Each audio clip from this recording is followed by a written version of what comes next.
So let me just share something with you real quick, if I could. If I speak with human eloquence and angelic ecstasy but don't love, I'm nothing but the creaking of a rusty gate. If I speak God's word with power, revealing all his mysteries and making everything plain as day, and I have faith to say that says to a mountain, jump, and it jumps, but I don't love, I'm nothing. If I give everything I own to the poor and even go to the stake to be burned as a martyr, but don't love, I've gotten nowhere. So no matter what I say, what I believe, and what I do, I'm bankrupt without love. And that's where Steve ended. So when Dick called me up, I have a tendency to be in front of people quite a bit, whether it's a video blog at Briggs or something like this, or quarterly meetings in front of all of our employees, that sort of thing. So I split the message. What do I want to convey? So when Dick contacted me about servant leadership, I jumped all over this one because this topic is really important to me. And he asked me to share my journey. Now, here's the problem, Tom. There's no I in servant leadership. So I tried to figure out how I could do this without using the word I. And unless I refer to myself in the third person, which is kind of weird, I got to use the word I. So I apologize. So what it caused me to do, though, is think a bit about my life. And how did I get on this servant leadership journey? So I'm going to give you some specific dates. I'm not going to take you all the way back from when I was born. Don't worry about that.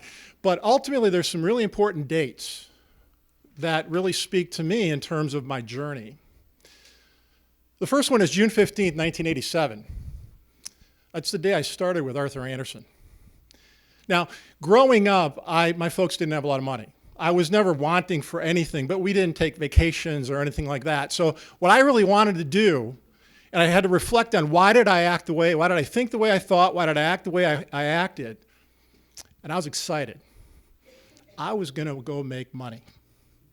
I couldn't wait to go make money because I never had a lot of money when I was a kid.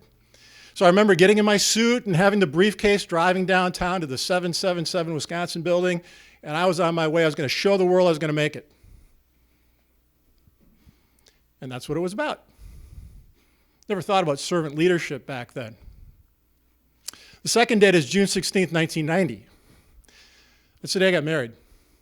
So I married this really, really wonderful woman who has for now almost 29 years put up with all my issues and faults and everything else. She was really great. She's been a great partner in life. Did I mention she's a really, really great woman? She's here today. Got the date right. But you know what? That was important, but it was still about, Kim and I are planners, and so it was really about money. What we wanted to do is save up enough money to buy a house and then be able to have a foundation to be able to start a family. The real date that started servant leadership for me was August 3rd, 1995. That was the day my daughter was born. You see, up to that point, it was all about, I want to be a partner at Arthur Andersen. I want to make all kinds of money. I want that kind of lifestyle. It's great. And then all of a sudden, this little bundle of joy comes along. And now I've got responsibility for that. And then Kim decided, she was a teacher, she decided to do an even harder job, and that was be a 24/7 mom. So what was happening is, all of a sudden, I went from being this driven, I can't wait for the next job, I can't wait for the next promotion so I can make more money, to, what kind of life do I want? And so in April of 1996, I made the decision to leave Arthur Andersen. I wasn't seeing my daughter, I didn't like the lifestyle, so I left. Went to Briggs. And ultimately on August 2nd, 1997 is when our son CJ was born. And so all of a sudden now I had to make a decision, what did I want? I never thought about being CEO of Briggs at that point in time. But it was important to me to be a leader for my family, to be a leader for my kids, because I contend that servant leadership starts with parenting and starts with your family, leading your family.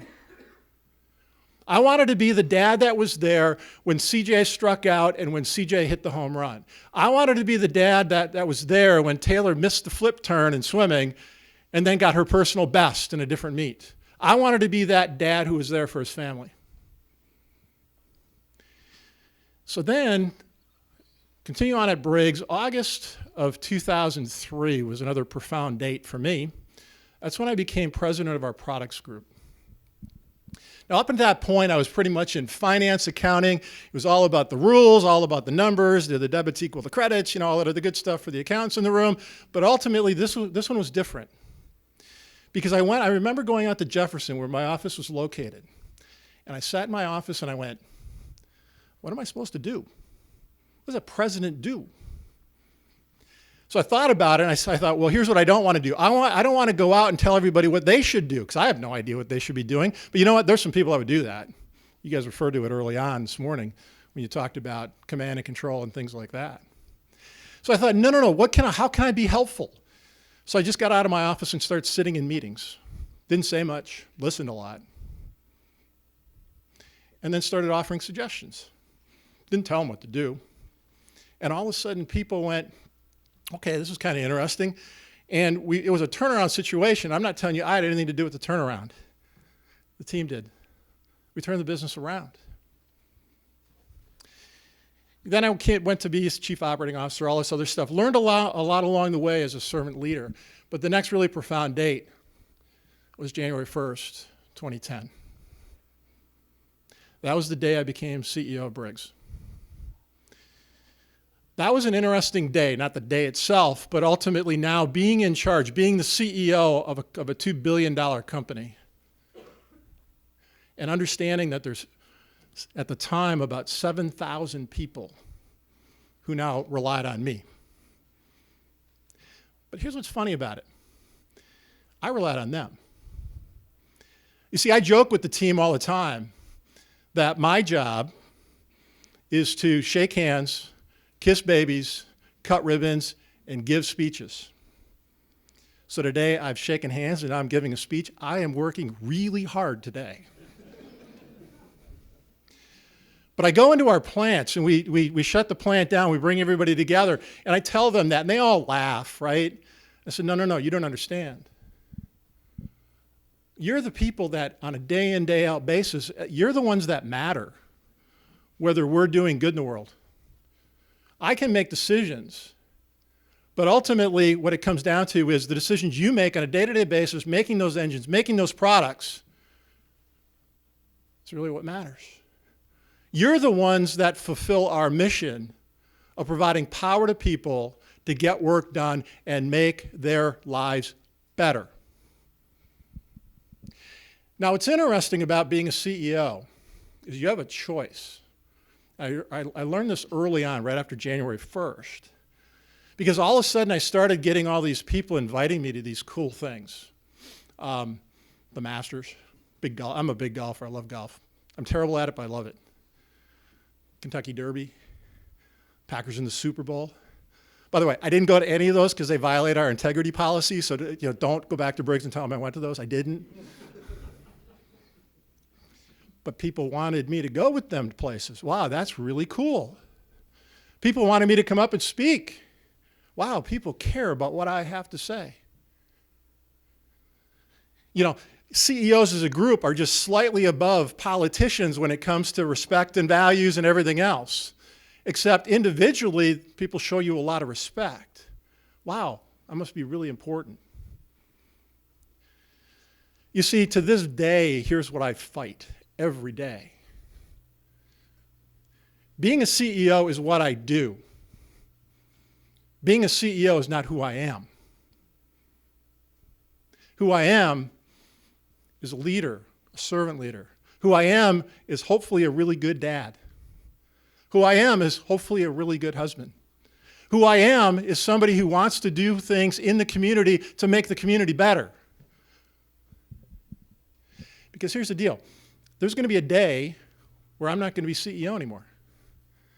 Now, if it is all about I and me and everything else, you hear it. I hear it all the time from retired CEOs. Because what they do is they say, hi, I'm so-and-so. I'm the retired CEO of fill in a big company. And you know what I did when I was there? I did this, and I did this, and I did this, and you want to look at them, you're really polite, you want to look at them and go, you didn't do anything. It's the people that work for you, that you had the privilege of leading. I have no idea how well you led, but you had the privilege of leading. Who did all that? So it's not about me, and I use the word I a lot, but at the end of the day, it's about all these people that work at Briggs & Stratton today. It's about all these people in the community who want to do good things in the community to make the communities better.